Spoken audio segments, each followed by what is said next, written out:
President Rodrigo Duterte has threatened to campaign against Senator Manny Pacquiao after the lawmaker said this in a video circulating online. Sa totoo lang, ngayon talaga,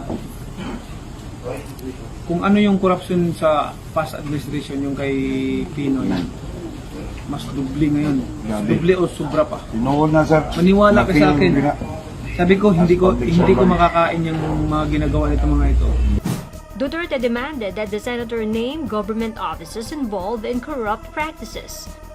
So I am challenging him, ituro mong opisina na corrupt at ako na ang bahala within 1 week may gawin ako.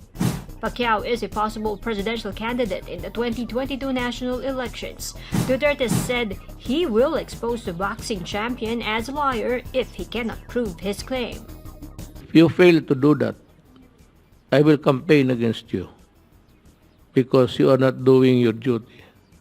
Do it, because if not, I will just tell the people, do not vote for Pacquiao because he is a liar.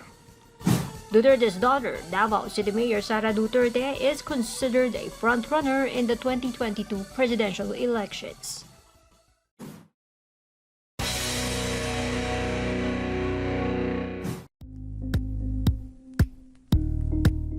Thank you for watching Politico TV. Please like and subscribe to our channel for more videos.